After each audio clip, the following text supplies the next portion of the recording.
Muy bien, estábamos platicando de lo que son los efectos de los fenómenos eléctricos cuando hay materia. Y discutíamos ayer pues bastante bien con ayuda de simulaciones, eh, algunas de las ideas que están asociadas con estos conceptos: carga ligada, ¿verdad? Eh, Cargas libres que se pueden mover, eh, el efecto pues, del reordenamiento de las cargas, que es lo que da origen realmente a lo que se llama la polarización. Paralelo a este tema, ustedes deben estar estudiando de forma individual el tema de condiciones de frontera. Yo esperaría pues que ya hoy, o sea, si no han comenzado, pues lo comenzaran a estudiar a partir de hoy, ¿verdad? Para que, para que lo vayan desarrollando. Es un tema bastante fácil y más o menos jueves, pues yo voy a hacer un par de problemas, jueves o viernes, ¿verdad? Sobre condiciones de frontera. ¿De acuerdo? ¿Se sigue la idea? Sí, muy bien, excelente. Entonces ahora vamos a verlo ya a nivel de ecuaciones, lo que estábamos discutiendo ayer a nivel de simulaciones, de conceptos, de entender el contexto, ¿verdad? Entonces, pues ya hemos comentado que en lo que concierne a sus propiedades eléctricas, la materia neutra es equivalente a una configuración de dipolos eléctricos. Acuérdense que ayer comentábamos eso, ¿verdad? Que si se fijaban en las figuras que teníamos en la simulación, cada carga tenía su contraparte negativa. Cada carga positiva pues tenía su contraparte negativa.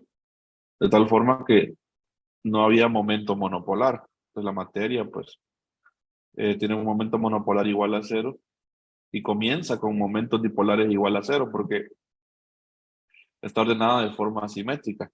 Al activarse un campo eléctrico es cuando se da este reordenamiento, esa interacción entre cargas que se pueden mover, aunque estén ligadas, se pueden mover y pues dan origen a un momento dipolar inducido, ¿verdad? Entonces, pero pues la idea es que la materia es neutra y es equivalente a una configuración de dipolos eléctricos, no se les olvide, ¿verdad? Eh, Vamos a tratar entonces esta hipótesis de manera cuantitativa, ¿verdad? Y vamos a definir el concepto de polarización, eh, ¿verdad? De la siguiente manera. Entonces vamos a comenzar. A ver, permítame que se me cerró la aplicación de forma abrupta.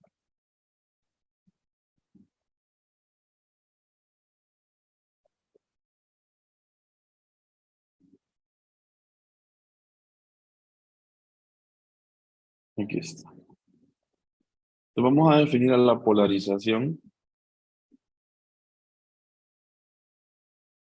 como, como lo define el texto. Se define la polarización como el momento dipolar por unidad de volumen. Entonces el libro la define así: miren, polarización es un vector, de hecho. La polarización es un vector que puede depender de la polarización, perdón, del vector de posición. Tiene dependencia del vector de posición y entonces se define como momento dipolar por unidad de volumen. Es una especie de densidad. Así está definida como una derivada. Ustedes dicen, ah, ok. Pero es que en el fondo, luego Agnes, el mismo Agnes en la ecuación 10.1, no la escribe así, sino que de hecho la escribe así. Le dice, el momento dipolar inducido, ¿verdad? Se puede definir como la polarización por unidad de volumen. Así, así la define. ¿verdad? Entonces, eso es, ¿verdad? El momento dipolar inducido, un pequeño, ¿verdad? Un pequeño pedacito de momento dipolar. Pero si tenemos toda una distribución, todo un volumen, entonces hay que hacer la integral, ¿verdad? Hay que hacer la integral. De modo que se define el momento dipolar total como, se puede poner P total aquí, como la suma de todas las contribuciones, o sea, como la integral, ¿verdad? La integral de volumen de la polarización por d tau. Entonces, usted puede encontrar el momento dipolar total de la distribución, ¿verdad? Haciendo la integral de volumen de la polarización.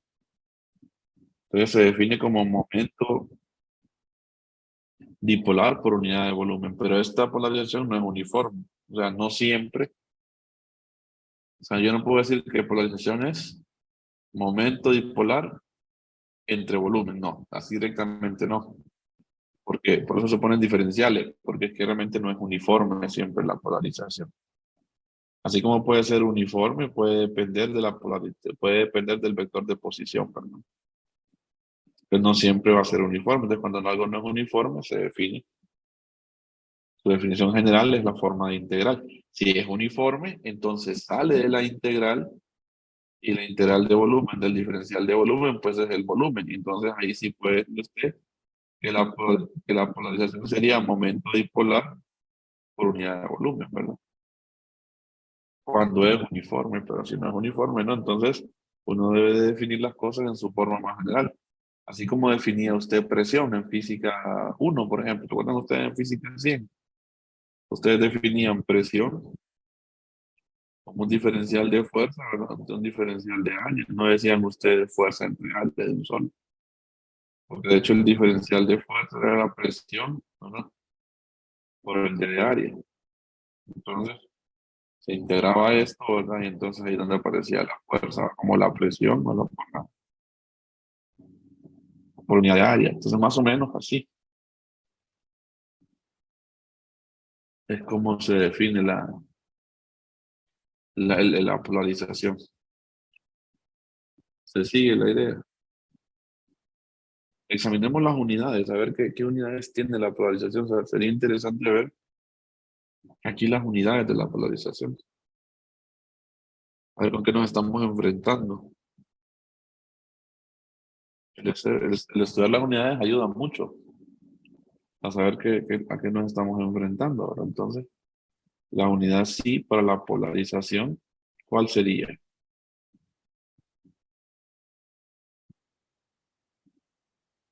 Pues el momento dipolar se puede tomar de aquí, ¿verdad? El momento dipolar en qué se mide. Coulomb metro, ¿verdad? Entre volumen, que sería metro cúbico, ¿verdad?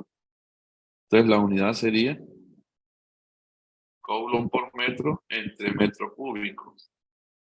Y eso es, ¿a qué equivale eso? A Coulomb por metro cuadrado. ¿Qué cantidad en física, qué cantidad en electricidad se define con estas unidades? Coulomb por metro cuadrado. ¿Quién recuerda?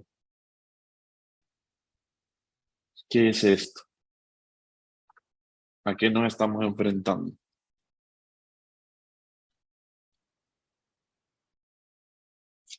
A una cantidad que se mide en Coulomb por metro cuadrado. Entonces la pregunta es, ¿qué cantidad hemos aprendido que se mide en Coulomb por metro cuadrado? ¿Quién me dice? ¿Qué cantidad se mide en Coulomb?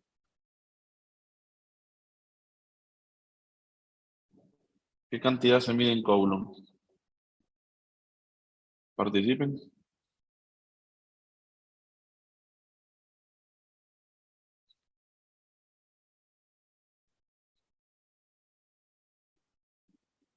La carga, ¿verdad?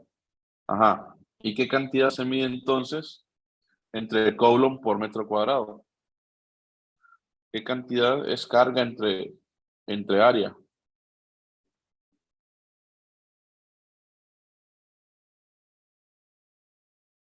¿Qué cantidad se define como carga por unidad de área?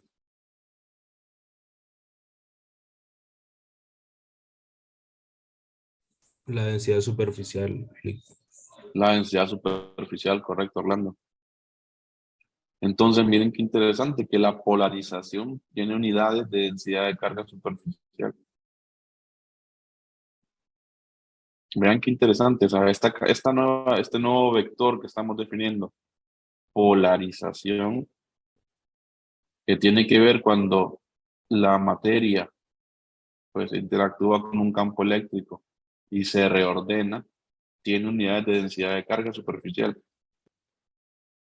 O sea que se puede tomar entonces como una densidad de carga superficial.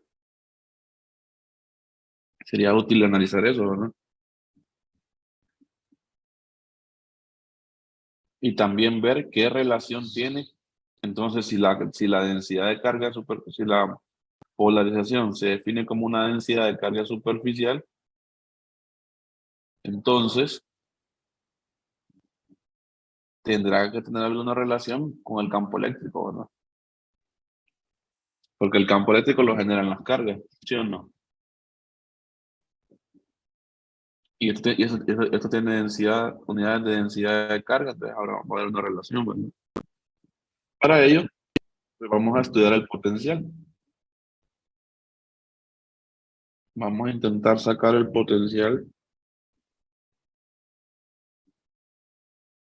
para un punto P debido a una distribución. Entonces, hacemos el dibujito.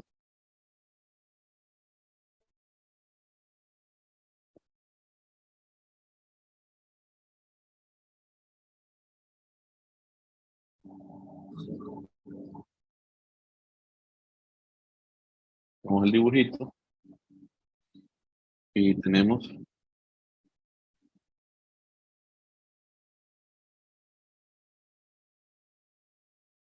una región, un volumen P', y vamos a tomar un pequeño pedacito de volumen. Tenemos una distribución ahí. Este sería nuestro D de tau. Y vamos a calcular el potencial para un punto P por aquí. Entonces, ya sabemos que tenemos que trazar nuestros vectores, ¿no? El vector que va del origen a la fuente sería el R', y el vector que va del origen al punto P sería el R, ¿verdad? Entonces, habría un vector de posición relativa que iría de este a este, a lo que hemos aprendido a lo largo del curso, ¿verdad?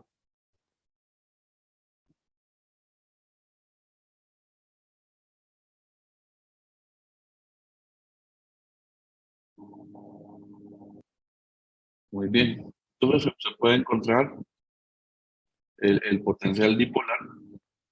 Ya sabemos que esto equivale, esta materia tiene momento monopolar igual a cero, entonces su término dominante es el dipolar, ¿verdad? Y entonces podemos trabajar calcular ese potencial dipolar con las ecuaciones que ya conocemos de los dipolos. P punto R unitario dividido sobre 4pi F1 sub 0 R al cuadrado. Pero como tenemos una distribución continua, entonces lo que yo tengo acá es que voy a dar mi resultado, ¿verdad? Y me va a quedar diferencial de potencial dipolar va a ser igual al diferencial de momento dipolar punto R unitario, pues nada más estoy tomando el DQ, ¿verdad? Este pequeño de Tau, estoy tomando en cuenta. Yo no he agarrado toda la distribución. Por R unitario relativo, entre 4pi, epsilon sub 0, R al cuadrado. Porque esta vez mi fuente no está en el origen. Otras veces hemos tenido los dipolos. Hemos tenido la característica de la distribución, que es el dipolo, ¿verdad? Lo hemos tenido en el origen. ¿Se acuerdan que teníamos un P que estaba en dirección de Z?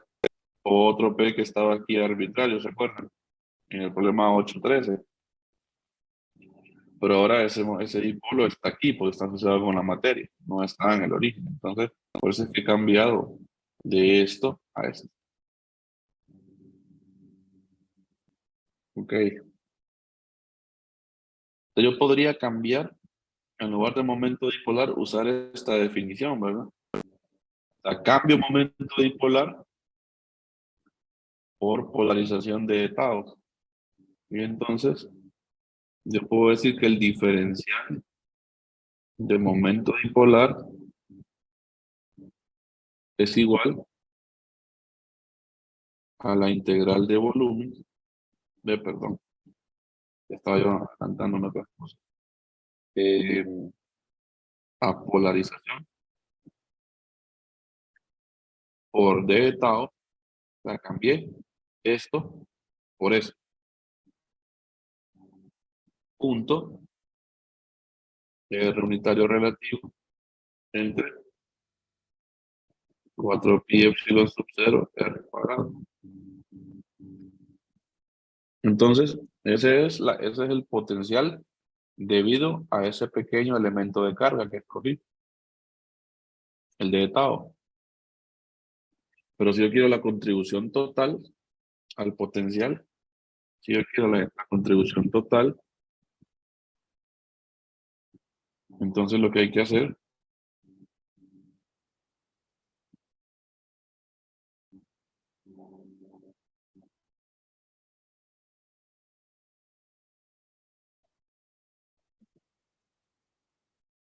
potencial total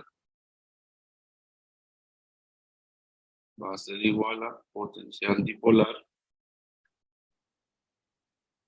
igual a la integral de volumen de P de tau punto R unitario dividido sobre 4pi epsilon sub 0 R cuadrado. Ahí tenemos. Y se puede ponerle prima, ¿verdad? Entonces ese sería el potencial dipolar. Pero ¿a qué queremos llegar con esto? Bueno, queremos llegar a encontrar si realmente esta polarización está asociada con las cargas, porque la unidad que tiene es carga entre metro cuadrado. Entonces vamos a ver si es cierto que tiene relación con las cargas. Entonces, ¿qué podemos hacerle a esta expresión? Entonces tocará jugar con ella. Tocará divertirnos con estas expresiones. Entonces, en el capítulo 1 hay una sección que se llama funciones en coordenadas relativas. Y ahí aparecen unas identidades. Si mal no recuerdo es la página 56. Déjenme ver. Página 56. Cabal, sí, página 56 del libro de texto. Y aparece esta identidad. Menos R entre R cuadrado es igual a menos el gradiente primado de 1 sobre R. De 1 sobre R. Son identidades, creo que usamos una parecida en el capítulo 5. Entonces, con ayuda de eso, yo voy a cambiar mi expresión. Entonces yo voy a decir, bueno, el potencial dipolar entonces va a ser igual a la integral de volumen de d de tau, ¿verdad? Por la polarización, que es un producto punto, acuérdense. Y esto que está acá es esto que está acá. Aquí el menos se va, ¿verdad? Este que está acá, entonces es esto. Y esto es igual a esto. Entonces yo puedo cambiar y poner producto punto, gradiente primado de 1/r. Y eso es sobre 4pi epsilon. Entonces, ¿qué tengo ahí? Tengo un vector multiplicado por un operador con derivadas. Mucho se da en física esto. Si usted estudia física, lo va a encontrar muy seguido. Entonces vale la pena que lo aprenda. Generalmente, y esto uno lo va a seguir, esto uno lo sigue viendo en el curso número 2 de electricidad y magnetismo. Y así va uno, ¿verdad?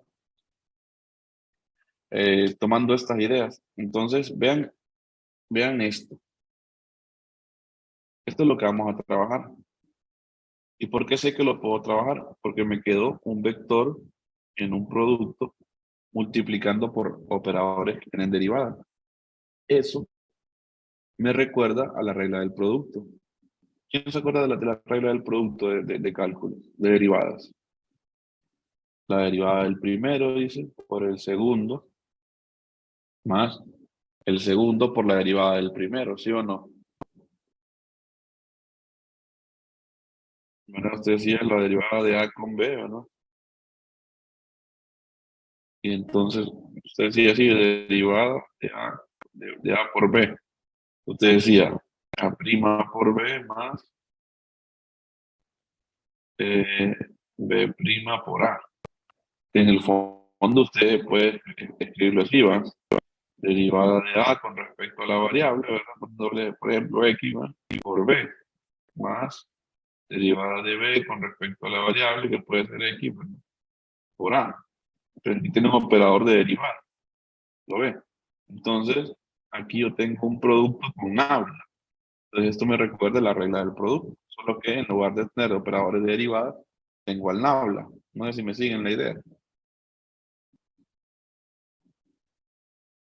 Entonces, en el cálculo vectorial, hay identidades vectoriales que tienen que ver con los productos vectoriales, que son el producto punto, el producto cruz, y las operaciones de rotacional, divergencia, gradiente, etcétera. Y entonces usted puede jugar con las reglas del producto, solo que aplicando la nabla. Entonces, en el capítulo 1 hay una identidad que la vamos a recordar ahorita, que dice así: la divergencia del producto de un escalar por un vector. Miren qué bonito. ¿Por qué un escalar con un vector? Ah, porque es que esto es un escalar. 1/r no es un vector, 1/r es un escalar. El que es vector es r entre r unitario, o sea, esto es. Pero 1/r, esto es una magnitud. Entonces, esto es un escalar y este es el vector. Entonces, el escalar por el vector, miren, vale. Eso equivale, y si usted se copia el primero, o se copia el segundo, y se deriva el primero, y usted saca usted el gradiente. O sea, se copia el primero, se saca la derivada del segundo, y usted más, se copia el segundo y se saca la divergencia del vector. Miren qué bonito. Una regla del producto con habla, miren qué genial. Estas son identidades que aparecen en el capítulo 1. Entonces, ¿qué tengo yo? De la identidad, o sea, esto, ¿qué parte sería de esto? Me parece a mí que esto sería esto es lo que yo tengo, ¿verdad? ¿Sí o no? ¿Concuerdan conmigo? P sería A y el gradiente sería 1 sobre R, ¿no? ¿Concuerdan conmigo? ¿Sí?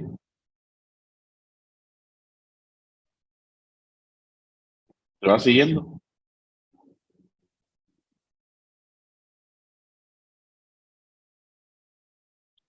Muy bien, Junior, los demás. Ok, entonces yo puedo cambiar. Yo podría despejar esta identidad para este término y hacer el reemplazo. Entonces yo podría decir, bueno, la divergencia de U por A menos U, ¿verdad? Divergencia de A es igual a A punto gradiente de U. Entonces yo puedo cambiar. En lugar de escribir esto, yo podría escribir todo esto. Entonces, ¿qué gano con eso? Dicen ustedes, bueno, lo que pasa es que iba a quedar más grande la expresión. Sí, va a quedar más grande la expresión.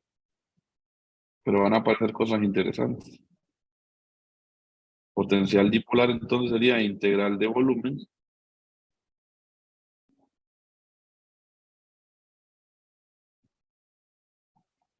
entonces se pone d de tau, que no lo he tocado, sobre 4 pi epsilon,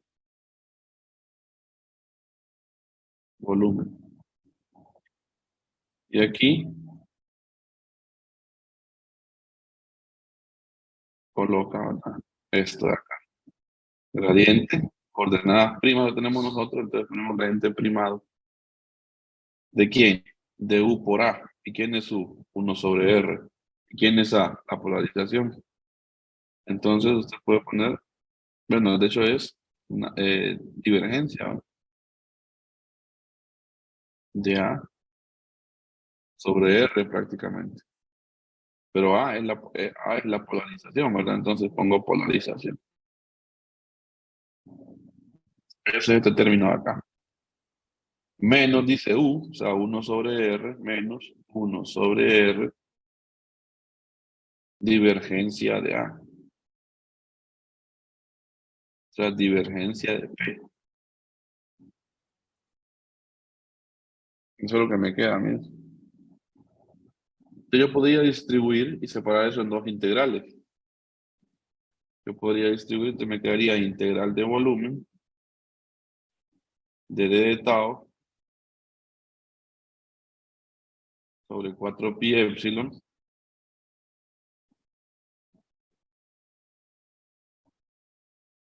divergencia de P entre R menos integral de volumen de d de tau sobre 4 pi epsilon R divergencia de P. Eso es lo que tengo, mira. O sea que el potencial dipolar me quedó la resta de dos integrales ahora.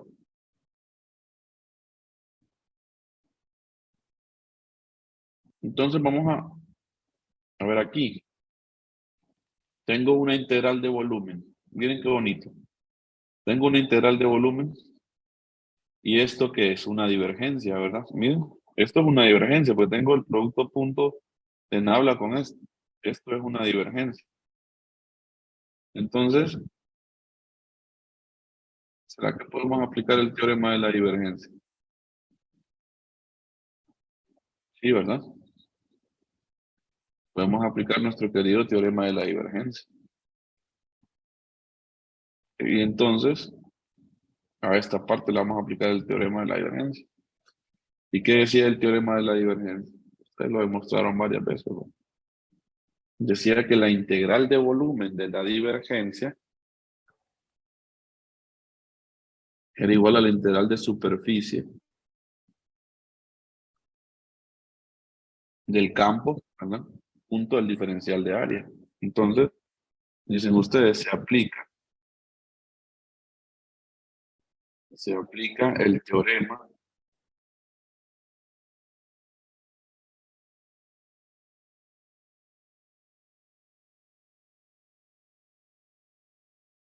Se aplica el teorema de la divergencia al primer término.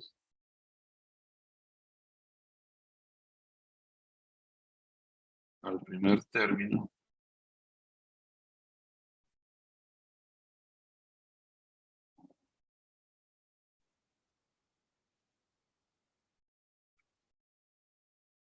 Y, ¿cómo queda la expresión? Bueno, potencial dipolar va a quedar integral de superficie cerrada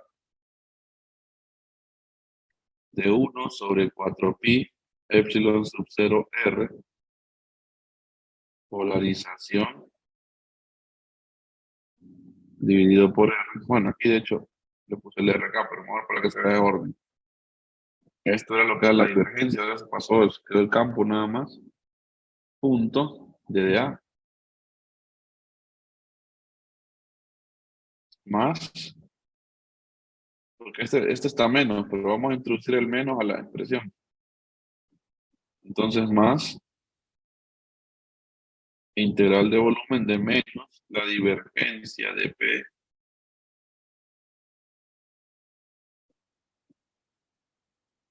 sobre 4pi epsilon sub 0 r. Ok. Entonces ahora recordemos la definición de vector de área, el elemento vectorial de superficie.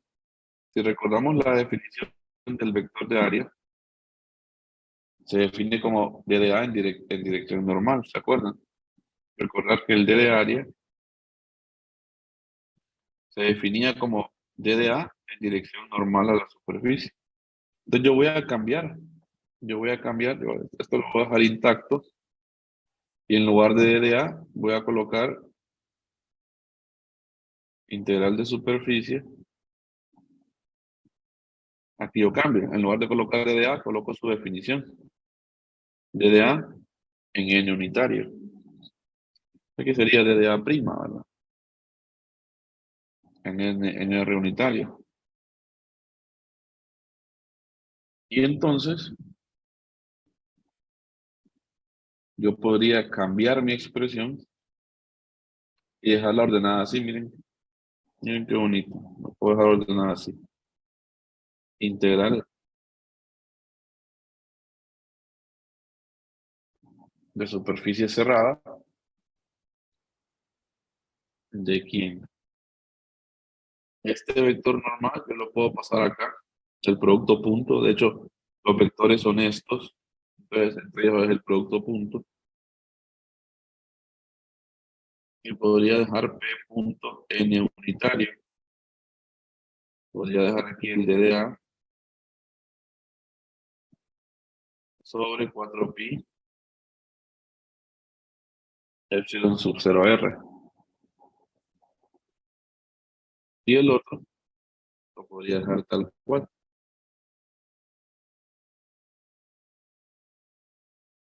Así como lo tengo ahorita. Entonces, si se fijan ustedes, al tener eso así, esto tiene la forma de una densidad de carga. Ambos. Ambos, si se fijan ustedes, tienen tienen el sentido como que fueran densidades de carga. Tienen la expresión queda como que si fueran densidades de carga. ¿Sí o no? Entonces, les presento a las densidades de carga ligadas. Ya sabemos que las cargas pueden ser ligadas, ¿no? Ahí están. La B es por ligado, ¿verdad? Esa B. Creo que en la traducción en inglés, ¿verdad? Lo llaman ligado. Tiene por ahí el nombre en inglés con esa B. Entonces, la densidad volumétrica de carga ligada y la densidad superficial de carga ligada. El producto punto de la polarización con el vector normal es la densidad superficial de carga ligada.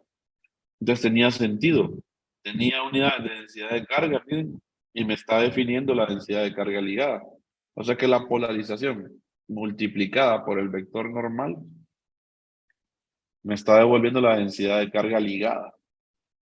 Y la divergencia de P me devuelve la densidad de carga volumétrica, menos la divergencia de P. Y estas se llaman las cargas ligadas, las densidades de carga ligadas. ¿Se entiende? ¿Sí?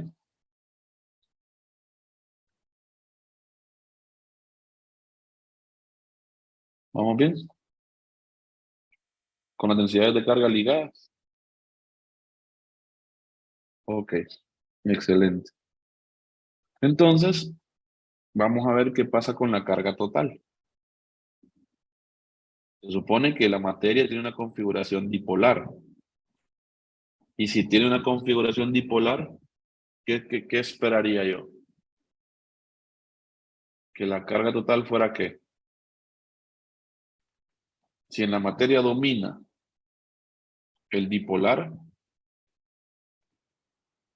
¿qué esperaría yo? Porque la materia es neutra, ¿qué esperaría yo? Que la carga total fuera ¿cuánto? ¿Qué es la carga total? El momento monopolar, ¿verdad? Y si domina el momento dipolar en la materia, entonces dice Christopher, esperaríamos que la carga total ligada fuera cero, ¿verdad? Demostremos a ver si es cierto eso. Demostremos eso a ver si es cierto.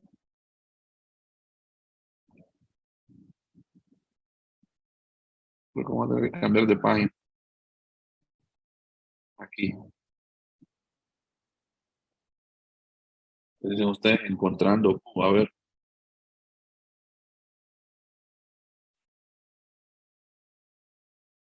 encontrando Q.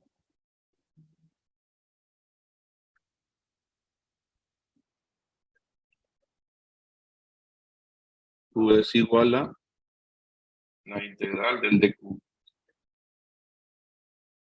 ¿Verdad? ¿Sí o no? Bueno, en este caso tengo yo dos densidades de carga.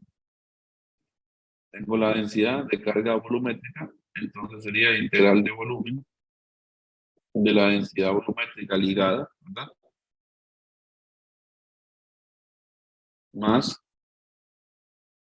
la integral de superficie, en este caso superficie cerrada, ¿verdad? De sigma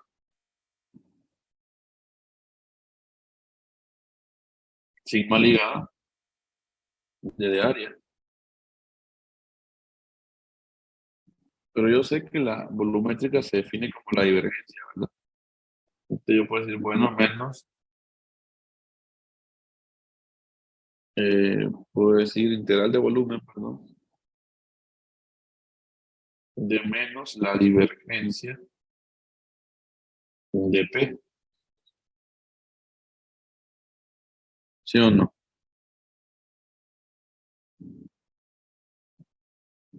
Y, y yo podría tener acá la integral de superficie, es decir, de la polarización por el vector normal de dA.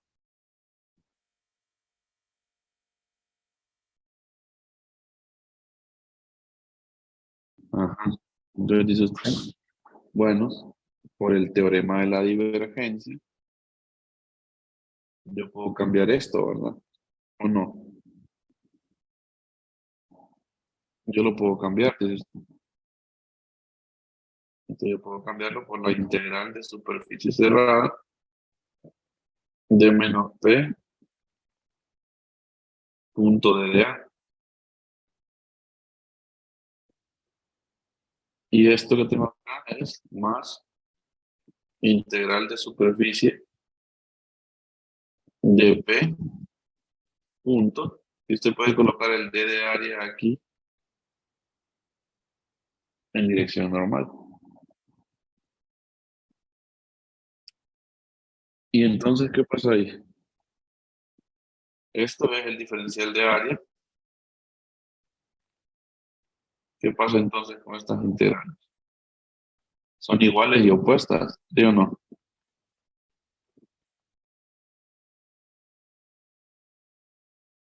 Y si son iguales y opuestas, ¿cuánto da? Entonces tiene sentido, ¿verdad? Lo que esperábamos tiene sentido. La carga ligada total, ¿cuánto va a ser? Cero. La carga ligada total va a ser cero.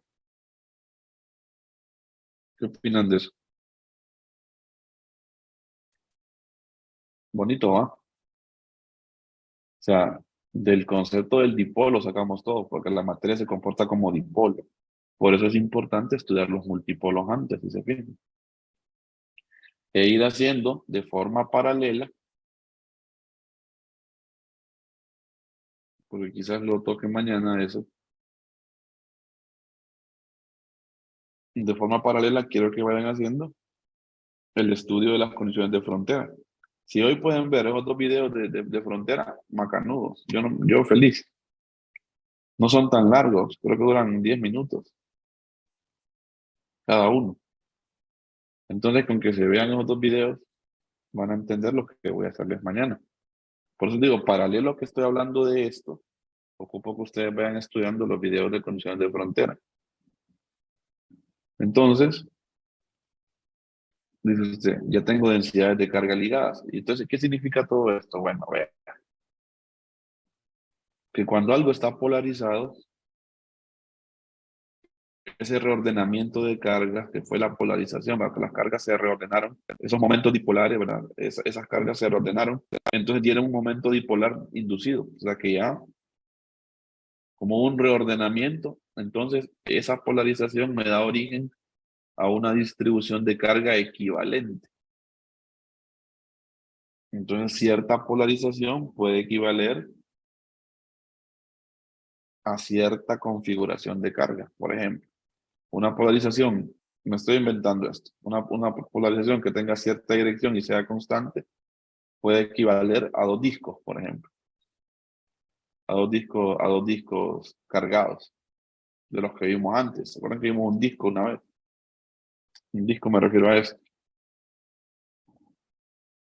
O sea, puede haber un cilindro que esté polarizado, pero al reordenarse las cargas, todas se vayan a las tapas, por ejemplo. Entonces, aunque sea cilindro, esto no va a estar cargado. Entonces, sobre las tapas. Entonces, ese sistema equivale a dos discos cargados, porque se reordenaron las cargas, se fueron todas para acá, debido a la polarización. ¿Me entienden lo que les quiero decir? Eso es la información que me dan estas densidades de carga. ¿A qué equivale el sistema polarizado? A equivale a dos discos. A equivale a un plano. A equivale a una esfera. ¿Me entienden? Entonces, ¿a qué equivale el sistema? Me lo van a dar las densidades de carga ligadas. En cualquier problema que uno hace de polarización, lo que tiene que hacer es sacar las densidades de carga ligada para ver a qué equivale el sistema y así poder calcular el campo eléctrico. Porque como son cargas, va a haber un campo eléctrico asociado. Ahora bien, hay cargas que son libres, dijimos, ¿verdad? ¿Se acuerdan que hablábamos de eso ayer? Que yo las podía arrancar y transferirlas, ¿verdad? Entre materiales. Y hay cargas que no se podían arrancar. ¿Se acuerdan de la simulación? Que no se podían arrancar algunas cargas. Entonces hay cargas que se llaman libres. Entonces quiere decir que yo antes había estudiado esto.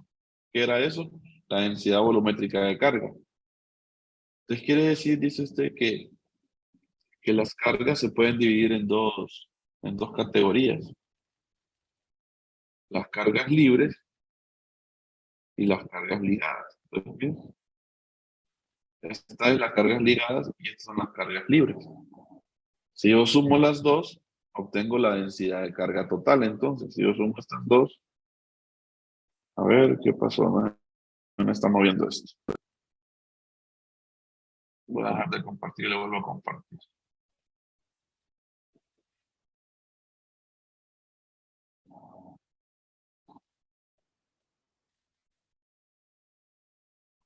Entonces, pues sí, la suma de estas dos me devolvería lo que es la densidad de carga total. Pero ¿qué tienen escondidas estas ideas? Bueno, a la densidad de carga total, si usted se acuerda, Si recuerda, ley de Gauss.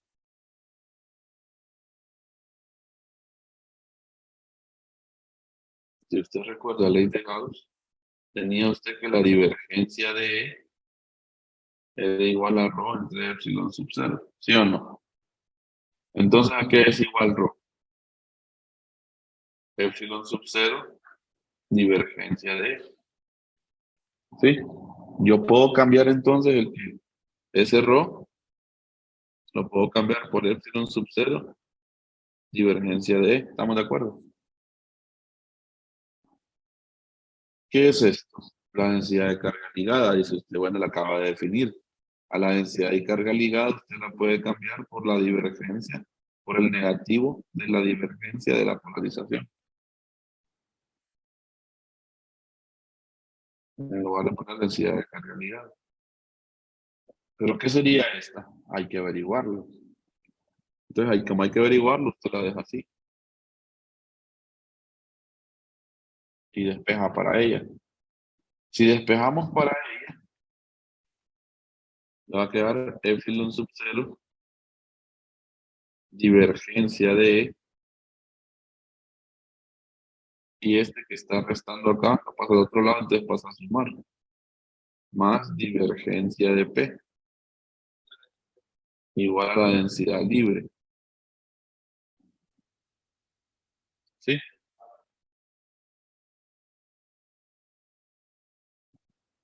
Si se fija usted, se puede sacar de factor común el nabla. ¿Por qué? Porque tenemos una operación de producto punto ahí, ¿verdad? Y una suma. Entonces, el nabla se puede dejar como el producto punto, ¿verdad? Por propiedades, se puede dejar así. Y este epsilon, como es una constante, puede entrar aquí. Entonces me va a quedar nabla epsilon sub 0e más nabla aquí con P. Yo puedo sacar el factor común ese producto punto. Yo puedo decir, bueno, divergencia de epsilon sub 0 por E más P. Eso es igual a la densidad de carga libre. Entonces dicen ustedes, pero esto es la suma de dos campos, entonces, ¿sí? Es la suma de dos campos. Entonces hay que decir, vectores y matrices, acuérdese. La suma de dos vectores es un vector, ¿sí o no? Sáquenme esa duda. La suma de dos vectores me devuelve un vector, sí, ¿verdad? Entonces si yo tengo dos campos vectoriales sumados, me va a devolver otro campo, ¿va?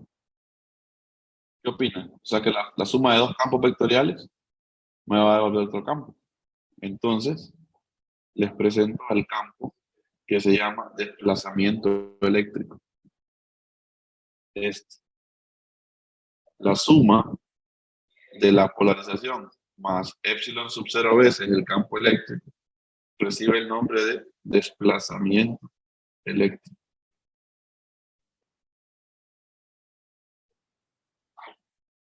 Desplazamiento eléctrico. O sea que ese nuevo campo, o sea que la densidad de carga libre, eso es una belleza, ¿no? Tenemos dos cosas. Que este D, vamos a dejarlo aquí aparte, del desplazamiento eléctrico se define como epsilon sub 0e más la polarización. Pero aún más interesante también es que entonces esta divergencia, pues esto es una divergencia. Entonces, bien, la divergencia del desplazamiento eléctrico es la densidad de carga libre. Ahí está, bien. Entonces, cada carga está asociada con un campo. La carga total está asociada con el campo eléctrico. Las cargas ligadas están asociadas con un proceso de polarización. Y las cargas libres, como son libres, están asociadas con el desplazamiento eléctrico. De ahí que son libres, ¿me entienden? Desplazamiento. Se pueden desplazar. ¿Ah? ¿Lo ven? Entonces, cada carga tiene asociado un campo. ¿Se sigue?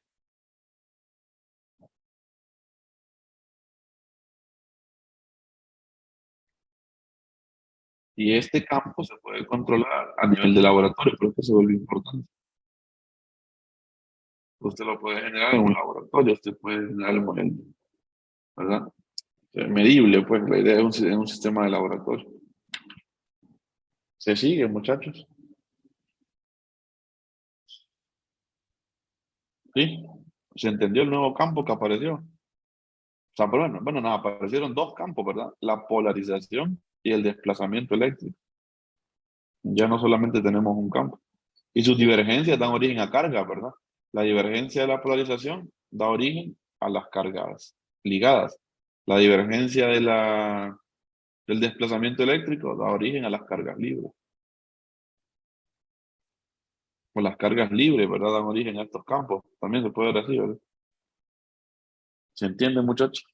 Sí. Perfecto. Entonces la clase de ayer se complementa con la de hoy. La clase de ayer fue como casi teórica, la de hoy fue más de ecuaciones, si se fijan. Ya le subí la clase de ayer, está en el campus. Bueno, pues nos vemos mañana. Cuídense. Ahí estamos en contacto. Listo, Christopher. Saludos. Nos vemos, Raúl. Buen día. Listo, Carlos. Cuídense. Nos vemos, Orlando. Saludos. Que estén bien. Sí, Raúl.